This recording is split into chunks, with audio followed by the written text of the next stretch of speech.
Good evening, ladies and gentlemen, and welcome to another impromptu video.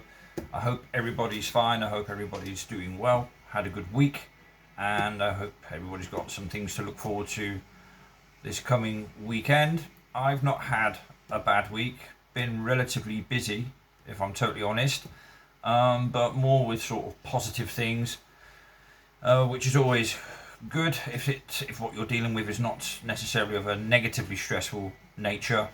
Then you don't mind being a little bit overloaded because it's generally positive. Anyway, I just wanted to bring you a video for a couple of reasons, really. A couple of announcements that I'll go through in a minute, but just really to recap on a couple of things. I normally tend to do this every now and then, is just sort of give my tuppence worth on one or two things that I've seen, read, heard, and all the rest of it. Of course, it all ends up with me shaking my head, if not obviously, then certainly within. But yeah, I recently posted a thing on Instagram and on Facebook talking about the not necessarily the coverage, but of the incident that was covered yesterday, of a airplane that crashed, according to what we could see and according to what we've been told, because we're not left with any other option. Unless you're actually physically there, you can't really form an opinion. However, and this is something that, unless you're a little bit up to speed with it, and I know a few people who are, however, there are always little telltale signs in the narrative during the time when it starts unfolding, and things like photographs of tickets appear and photographs of passenger manifest appear and little backstories, etc, etc, etc, and then you can start quite quickly coming to some maybe premature but certainly fascinating little conclusions with a small c. Because as I've always kind of maintained, there are always numbers involved. And when I say numbers, I don't mean just numbers for you and I, but numbers of a type that are used to communicate messages amongst those who basically truly do run this realm. We're not talking politicians. We're not even talking heads of business or anything like that, or even owners of banks. We're talking about people who reside, metaphorically speaking, way above them. And their sort of orders and directives trickle down to what we then eventually, right at the end, get to see and hear through mainstream coverage. And if you're sharp enough and you're aware enough and you're researched enough, which I can't necessarily claim for myself to be, but I know many who are, but I'm getting there, you do start noticing things, and you can start seeing certain things, and you start having to then question yet again the official narrative. Like, for example, was there a fireball on the screen? Yes. Did a plane go down? I presume so. Lots of grieving people, quite a lot of rubble on all the camera footage that we've seen. I'm just giving this incident as an example. But then when the news starts trickling through and you start seeing bits of paperwork and backstories of the one person, for example, who survived, you hear these fantasyful stories of how he was never supposed to sit in that seat in the first place. He moved to that seat in the very last second, swapped seats with someone else. There's always one of these amazing stories, a bit like a red bandana and a passport being found at the bottom of Ground Zero when the whole centre of Manhattan was pretty much being dustified. That sort of thing, impossible things. There's a lot of impossible things, by the way, that were told us allegedly are possible, which is a kind of an oxymoron. But anyway, and of course, when you look a little bit closer at all the numbers on this chap's ticket, for example, even beginning with his name, if you run it through some English gematria, and you know a little bit about numerology and what certain numbers mean in certain echelons of society, then you can come to some astounding findings.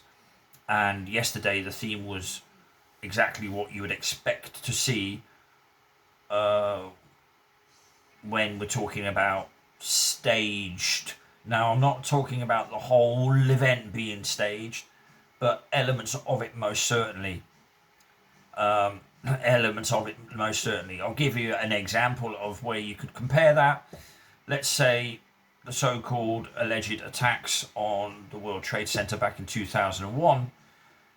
Did the towers come down? Yes, they did come down. You can go to Manhattan and have a look and see that there's a new tower there called Freedom Tower, ironically enough, and all the rest of it. And you know, you can go there and there's memorials galore and this, that, and the other. But does that mean that the official story behind them coming down is as we're told? Of course, not necessarily. And that's my point. So even with this air crash yesterday, which right from the start seemed to be a little bit strange, you know, you've got not just one pilot in the cockpit, you've got numerous people in the cockpit, especially of a giant aeroplane like that. One of them would have nudged his mate and said, you might want to put the flaps into the takeoff position, or you might want to pull the landing gear up, or whatever. You know, that all doesn't seem to make sense. So there's lots of things that don't make sense. But anyway, getting back to our friend who survived it all, who allegedly jumped out of the plane before the plane actually impacted. I guess he did a few rolls and got up, dusted himself down when everything else, carnage and all the rest of it, was going on around him. And then, according to the story, some guy put his arm around him and whisked him away towards the ambulance. And that's the bit of footage that we've got to see of him, with grazes on his arm and a few grazes in his face. Yet when you go there with the camera or have a look at the camera footage of the site itself, where it's allegedly happened, I believe it was a place, a place where doctors and such like went for to hang out or lived or whatever, resided, worked, trained, etc. Yeah, you wouldn't. I certainly, if someone asked me, does anyone survive this, you would answer with a resounding no. Yeah, and I'm harping on it a little bit, but it's important because such is the dependency on the media amongst the population, not just here in the UK, by the way, everywhere you look. Right, I've lived in Germany for loads of years, and it's the same there. It's no different. And I've been to lots of other countries, and it's no different. You know, I know plenty of people who walk around with two mobiles, right? Plenty of people.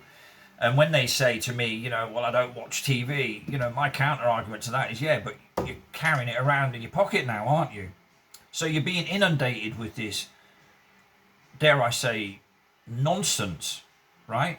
Whether something happened or not, but the fact of the matter is there's always a sinister undertone to it. And I don't mean in terms of baddies somewhere from the Middle East. I'm on about those who run this whole place, who seem to be creating narratives here and there for many reasons, one of the main ones being distraction, you know, and of course that's followed on straight away with the whole Middle East, Iran, Persian region thing again, you know, and all these things are something that I, as a kid, experienced exactly the same narratives.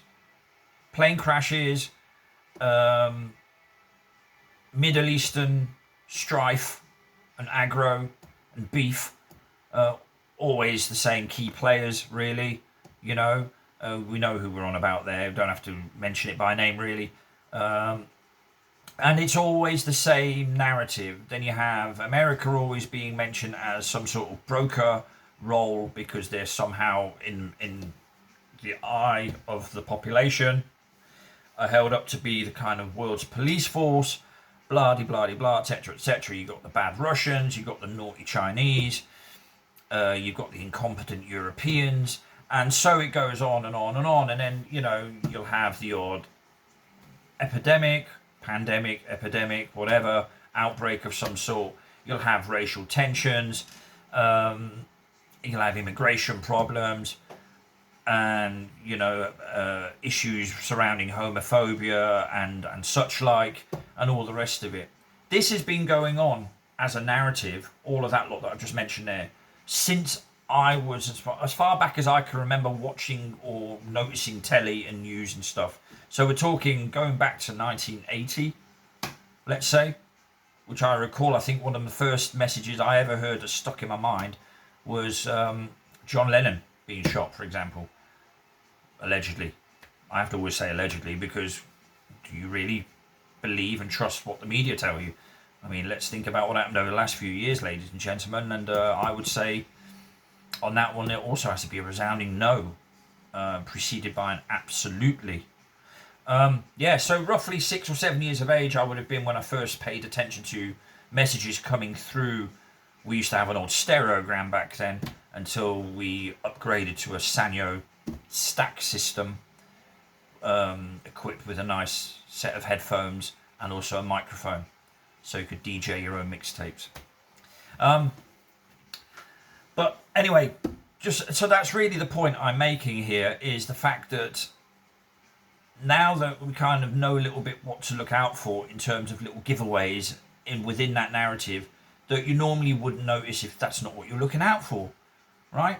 So again, I'll go back to the 9/11 thing as an example. When it all happened in 2001, I just rode with the normal, natural kind of narrative that was going on. I was too busy back then, working full time, this, that, and the other, making ends meet, and all that sort of stuff. Lots of things going on, and all the rest of it. I was only 28 at the time anyway, so you got plenty of other things to do with your life, and you're way more preoccupied and stuff, to be worrying too much about possible alternative storylines.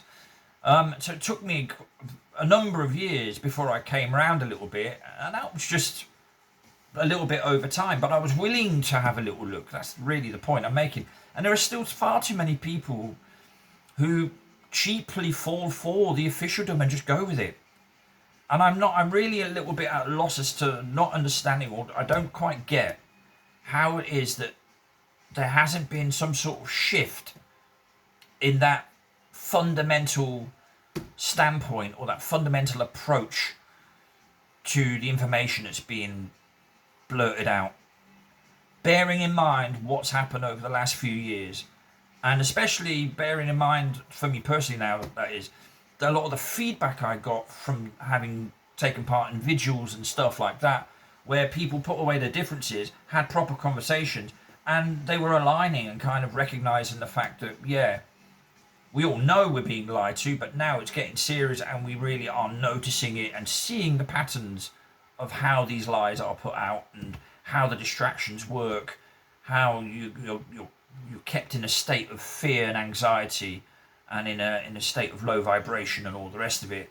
There are some people out there that think that previous events were put out there to kind of depopulate and all the rest of it. For example, and I've always said fear doesn't work on the dead, right? You need people for fear to work.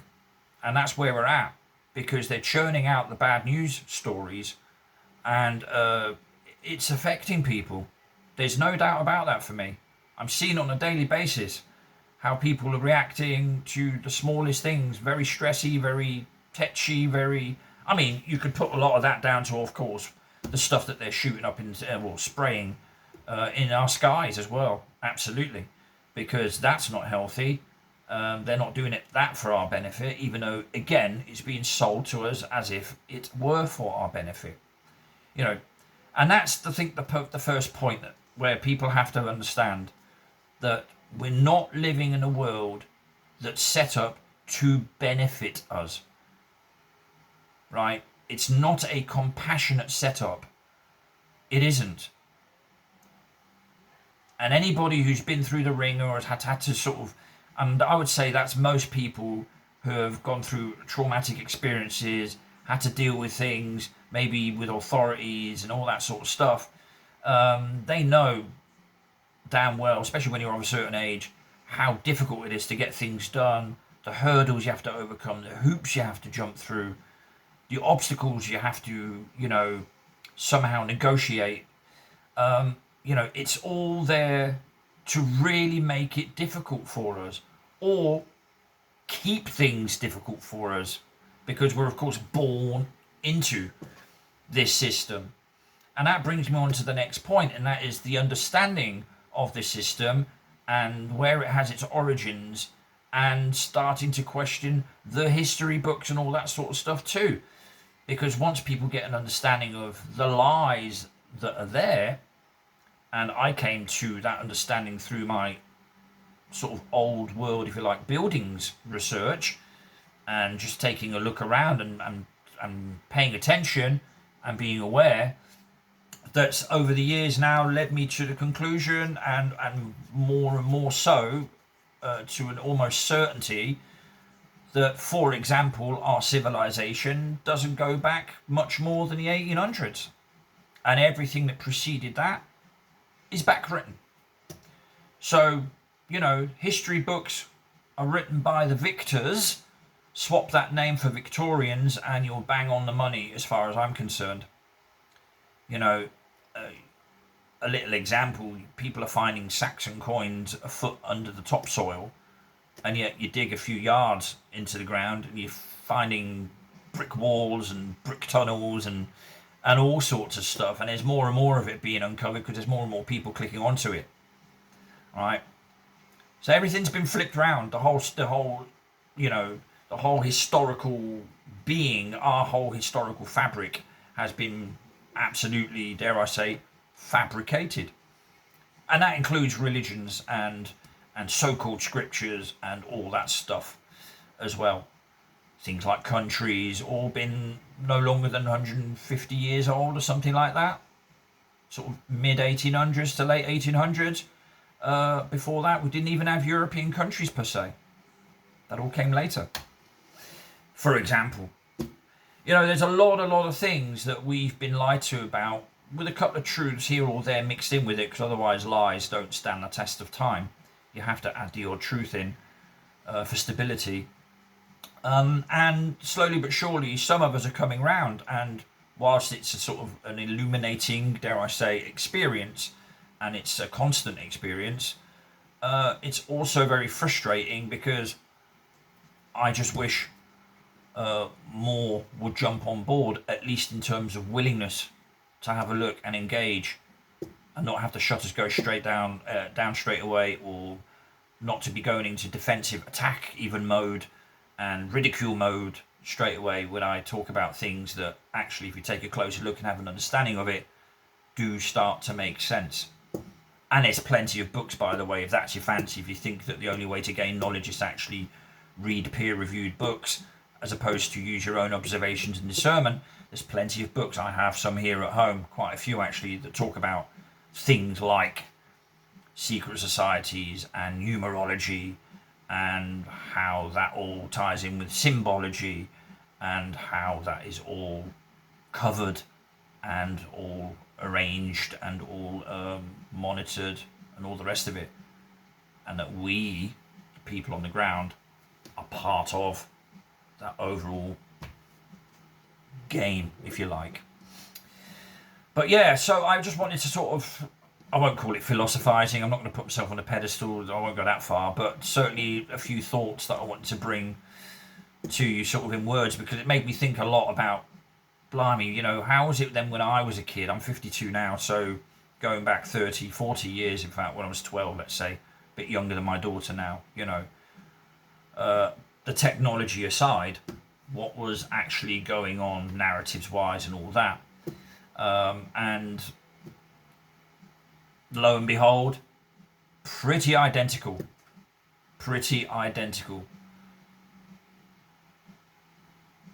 So there we go. History really does repeat itself, doesn't it? Anyway, on that thoughtful note, I'll leave it there. But in fact, before I go, just a couple of announcements, actually. I could go on for hours, to be honest, because I was just thinking about a lot of other things there as well. But I'll leave that for another time. First of all, the next Flat Earth Social will be on the 24th, Tuesday the 24th of June. I think it's Tuesday 24th of June, if I'm not mistaken. and at 7 o'clock, 7 p.m. at the Bridge House Hotel in Ferndown, just outside Bournemouth. I do believe Dave Weiss will be beamed in via video link to give a talk. So do come along if you're interested. I shall endeavour to be there.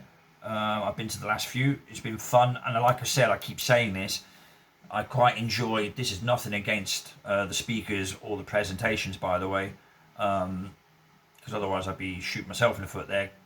But yeah, that I do enjoy the before and after as well, when you can sort of hook up and reconnect with, you know, people who go there, because I don't get to see any of them apart from maybe one, maybe two maximum.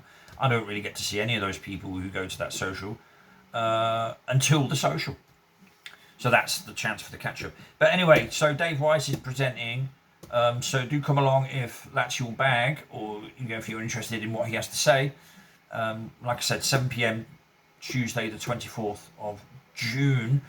And in a couple of months' time, shooting forward a few months now to August, but the weekend beginning, I should say, reminds me of the meme that goes around Instagram where someone struggles with the "in the beginning" kind of speech. But I won't go there because otherwise I'll start laughing. So it begins on the 22nd of August, that Friday, through till Sunday the 24th. There's all sorts of different speakers. It's at the Celebrity Hotel. I think it's called Live in the Flesh Part 2. It's our friends over at Rise Above, Lance and Andy, and also us lot at the Flat Earth Social. We've been given a little window of an hour, and that's Saturday. So Ian and I are splitting the hour between us to give a bit of a talk to those interested in learning a little bit more about, not just Flat Earth, but also the ideas behind getting together and brainstorming a little bit, meeting up and all that sort of stuff. And really the importance of such social events, because they are very important. Certainly for me they are. There'll be other people talking as well. Dave Murphy will be talking, allegedly Dave that is. Martin Liedker will be talking. Jason Brashears, Archaics, he'll be connected up via video link as well, and he'll be talking.